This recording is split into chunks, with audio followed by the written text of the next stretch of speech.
Bulletin లో breaking news చూస్తున్నాం. Mind space నుంచి శంషాబాద్ ఎయిర్పోర్ట్ వరకు రాష్ట్ర ప్రభుత్వం చేపడుతున్న ఎక్స్ప్రెస్ మెట్రోకు సీఎం కేసీఆర్ శంకుస్థాపన చేశారు. రాయదుర్గం మెట్రో స్టేషన్ వద్ద ముఖ్యమంత్రి భూమి పూజ నిర్వహించారు. అనంతరం శిలాఫలకాన్ని ఆవిష్కరించారు. ఈ కార్యక్రమంలో మంత్రులు, ఎమ్మెల్యేలు, ఎమ్మెల్సీలు, మెట్రో ఎండీ ఎన్వీఎస్ రెడ్డితో పాటు పలువురు ఉన్నతాధికారులు పాల్గొన్నారు. ఐటీ హబ్ మైండ్ స్పేస్ నుంచి శంషాబాద్ విమానాశ్రయానికి 31 కిలోమీటర్ల మేర కొత్త మెట్రో రైలును ప్రభుత్వం నిర్మించనుంది.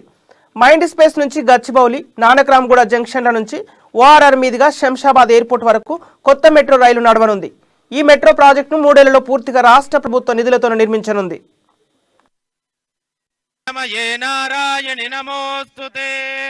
శరణాగత దీనార్త పరిత్రాణ పరాయణే సర్వస్యార్తి హరే దేవి నారాయణి నమోస్తుతే. కాళీ మహాలక్ష్మీ మహాసరస్వత్యాత్మికాయై దుర్గా పరమేశ్వర్యై నమః. మనోరథాన్ ప్రార్థయామి. మహాబలః తేన త్వాం ప్రతిబధ్నామి రక్షమాచలమాచలా. గళమాంగల్యే శివే సర్వార్థసాధికే శరణ్యే త్రయంబకే గౌరి నారాయణి నమోస్తుతే. సృష్టిస్థితి వినాశానాం శక్తిభూతే సనాతనే గుణాశ్రయే గుణమయే నారాయణి నమోస్తుతే. శరణాగత దీనార్త పరిత్రాణ పరాయణే సర్వస్యార్తి హరే దేవి నారాయణి నమోస్తుతే. కాళీ మహాలక్ష్మీ మహాసరస్వత్యాత్మికాయై దుర్గా పరమేశ్వర్యై నమః. మనోరథాన్ ప్రార్థయామి. మహాబలః తేన త్వాం ప్రతిబధ్నామి రక్షమాచలమాచలా. గళమాంగల్యే శివే సర్వార్థసాధికే శరణ్యే త్రయంబకే గౌరి నారాయణి నమోస్తుతే. సృష్టిస్థితి వినాశానాం శక్తిభూతే సనాతనే గుణాశ్రయే గుణమయే నారాయణి. గోదావరి నుంచి పథకాలు ప్రారంభించిన నత్తనడకలు నడిచి క్లియరెన్స్ల కోసం ఆగి ఉన్న సందర్భంలో అవన్నీ కూడా క్లియరెన్స్లు సాధించి బ్రహ్మాండమైనటువంటి మంచినీటి వసతులు ఏర్పాటు చేసుకున్నాం. 24 గంటలు ఒక క్షణం పాటు కూడా కరెంటు పోనటువంటి పరిస్థితి ఏర్పాటు చేసుకున్నాం.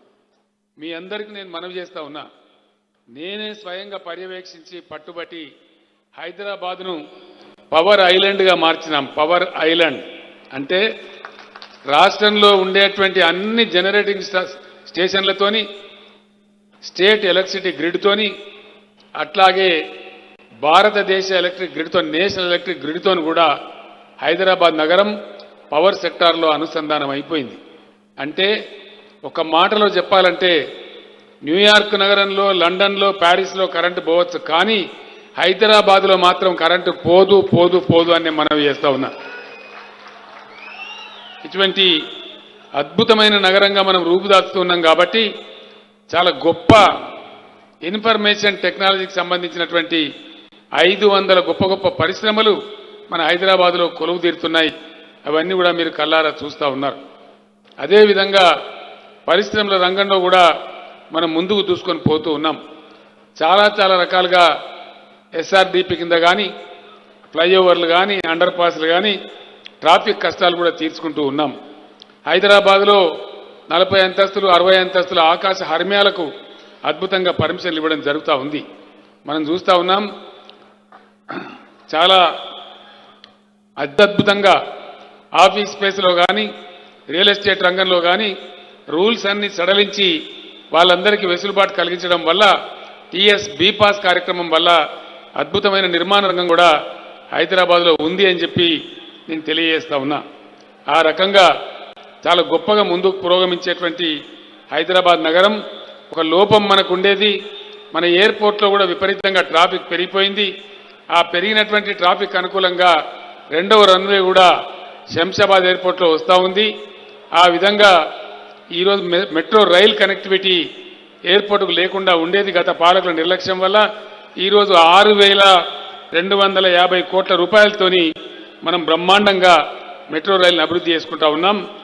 దానికి 31 కిలోమీటర్లలో మనకు దాదాపుగా 27 కిలోమీటర్లు ఎలివేటెడ్ మార్గంలో, 2.5 కిలోమీటర్లు భూగర్భ మార్గంలో, సుమారు 1 కిలోమీటర్ రోడ్డు పై మార్గంలో ఈ యొక్క మెట్రో రైలు ప్రయాణం కొనసాగుతుంది.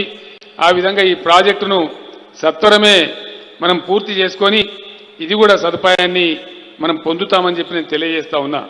అదేవిధంగా మిత్రులు ప్రకాష్ గౌడ్ గారు కొన్ని ప్రాంతాలలో పేదల ఆధీనంలో ఉన్నటువంటి భూముల గురించి మాకు వెసులుబాటు కావాలని అడిగినారు. ఇప్పుడే నాకు రిప్రజెంటేషన్ కూడా ఇచ్చారు. వాటన్నిటిని కూడా పరిశీలించి చాలా అద్భుతంగా ఆ సమస్య కూడా పరిష్కారం చేస్తామని మనవి చేస్తా ఉన్నా. కరోనా వల్ల మధ్యలో కొంత వెసులుబాటు మనకు తగ్గినప్పటికీ మళ్ళీ ఇప్పుడే కోలుకొని మన మెట్రోలో 4.5 లక్షల మంది ప్రతిరోజు ప్రయాణిస్తూ ఉన్నారు.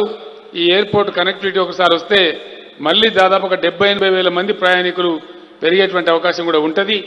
మంచి వెసులుబాటు మనకు కలుగుతుందని నేను మీ అందరికీ తెలియజేస్తా ఉన్నా. ఇంకొక మాట కూడా నేను మీకు మనవి చేసి నా ఉపన్యాసం ముగిస్తాను. ప్రపంచంలో కాలుష్య రహితమైనటువంటి ట్రాఫిక్ రద్దీని నివారించేటువంటి ఏకైక మార్గం మెట్రో మాస్ ట్రాన్స్పోర్ట్ సిస్టమ్. హైదరాబాద్లో అది ఇంకా బాగా విస్తరించాల్సిన అవసరం ఉంది. మనకు BHEL నుంచి ఈ మెట్రో కలిసే విధంగా మెట్రో రైలు రావాల్సిన అవసరం ఉంది. హైదరాబాద్ ఔటర్ రింగ్ రోడ్లో కూడా హైదరాబాద్ చుట్టూ కూడా మెట్రో రావాల్సినటువంటి అవసరం ఉంది. భవిష్యత్తులో భగవంతుని దయ వల్ల కేంద్ర ప్రభుత్వ సహకారం ఉన్నా లేకున్నా రాబోయే రోజులలో ఆ సౌకర్యాలు కూడా మనం కలిగించుకుంటామని చెప్పి నేను మీ అందరికీ మనవి చేస్తా ఉన్నా. మీరందరూ ఏ విధంగా అయితే బ్రహ్మాండంగా ముందుకు సాగుతూ ఉన్నారో హైదరాబాద్ నగర శాసనసభ్యులు మంత్రివర్యులు రంగారెడ్డి మేడ్చల్ జిల్లాల శాసనసభ్యులు మంత్రివర్యులు ముందుకు పురోగమిస్తూ ఉన్నారో రేపు పురపాలక శాఖ మంత్రి కేటీఆర్ గారి ఆధ్వర్యంలో ఇంకా భవిష్యత్తులో చాలా విజయాలు మనం సాధించాల్సిన అవసరం ఉంది. మౌలిక వసతులు కూడా సాధించాల్సిన అవసరం ఉంది. అద్భుతమైనటువంటి నగరంగా హైదరాబాదు తీర్చిదిద్దబడవలసిన అవసరం ఉంది. అందుకోసం రాష్ట్ర ప్రభుత్వం ఎంత ఖర్చు చేయడానికైనా వెనకాడదు. విశ్వ నగరంగా ప్రపంచంలో ఒక అద్భుతమైనటువంటి నగరంగా ఇప్పటికే పేరు ప్రఖ్యాతులున్నటువంటి హైదరాబాద్ నగరాన్ని మరింత తీర్చిదిద్దడానికి ప్రపంచమే అబ్బురపడే విధంగా పచ్చదనంతో కలకల్లాడే విధంగా ముందుకు తీసుకొని పోవాలని మీ అందరినీ కోరుతా ఉన్నా. నేను మీ అందరిని కోరేది కూడా ఒకటే, భూమి మీద హీట్ పెరిగిపోతూ ఉంది. పచ్చదనంలో నేను మన GHMC కమిషనర్ గారిని, HMDA వారిని, చీఫ్ సెక్రటరీ గారిని మీ అందరినీ కూడా ప్రత్యేకించి అభినందిస్తా ఉన్నా. Green city world green city best award కూడా మనకే రావడం జరిగింది. బెస్ట్ లివబుల్ సిటీ అని మెస్సర్స్ అవార్డు కూడా మనకే రావడం జరిగింది. ఇంకా ఎన్నో అవార్డులు మన హైదరాబాద్ సొంతమైనాయి.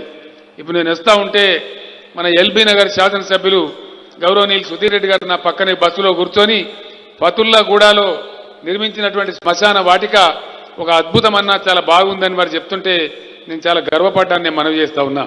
మిత్రుడు రామారావుతో ఈ నగర నాయకులతో నేను ఒకటే మాట మనవి చేస్తా ఉన్నా, మనం ఎంత చేసినా ఇంకా తక్కువనే. హైదరాబాద్లో బతకడానికి వచ్చేవాళ్ళు, బతుకు బాగుందని తెలిసి వచ్చేవాళ్ళు చాలామంది లక్షల సంఖ్యలో ప్రతి సంవత్సరం హైదరాబాద్ జనాభాను పెంచుతూ ఉన్నారు. దానికి తగు రీతిలో మురుగునీటి సదుపాయం కానీ, మంచినీటి లైన్ల సదుపాయం కానీ, మనకు ఆఫీసులు పెరుగుతున్నాయి, ఆఫీస్ స్పేస్ పెరుగుతున్నది, గేటెడ్ కమ్యూనిటీస్ పెరుగుతున్నాయి, పెద్ద పెద్ద విల్లాస్ వస్తున్నాయి, రియల్ ఎస్టేట్ ఆకాశ హర్మ్యాలు వస్తున్నాయని మనం సంతోషపడడం కాదు. ఆ జనాభా గ్రోత్కు, ఆ పెరుగుదలకు అవసరమైనటువంటి ఇన్ఫ్రాస్ట్రక్చర్ క్రియేషన్ కూడా పురపాలక శాఖ ఆధ్వర్యంలో మీరు ఎప్పటికప్పుడు అప్రమత్తంగా ఒక R&D కూడా పెట్టుకొని ముందుకు పురోగమించాలని, ప్రాథమిక అవసరాలలో శాచ్యురేషన్ పాయింట్ తీసుకొని పోవాలని, భవిష్యత్తును కూడా అంచనా వేయాలని నేను మీ అందరినీ కూడా కోరుతా ఉన్నా. అందుకు రాష్ట్ర ప్రభుత్వం నుంచి బ్రహ్మాండమైన సహకారం, ఆర్థిక ప్రేరణ ఇవ్వడానికి రాష్ట్ర ప్రభుత్వం ఎప్పుడు కూడా సిద్ధంగా ఉంటుంది అని కూడా నేను మీకు తెలియజేస్తూ, మరొకసారి మీరు ఈరోజు ఈ మెట్రో రైల్ ప్రాజెక్టును ఏరో సిటీ, ఎందుకంటే 100-120 కిలోమీటర్లతోని ప్రయాణించేటువంటి మెట్రో రైల్ హైదరాబాద్లో ఏ మూలలో మనం ఎక్కినా మెట్రో స్టేషన్కి 20-25 నిమిషాలలో చేరుకునే మంచి సదుపాయం కలిగించేటువంటి ఈ ప్రాజెక్టు శ్రీకారం చుట్టి నాతోని శంకుస్థాపన చేయించుకున్నందుకు మరొక్కసారి పేరున ఈ ప్రాజెక్టులో భాగస్వాములైనటువంటి ప్రతి వారిని కూడా కోరుతూ నేను మీ అందరినీ అభినందిస్తూ నేను సెలవు తీసుకుంటా ఉన్నా. జై తెలంగాణ, జై భారత్.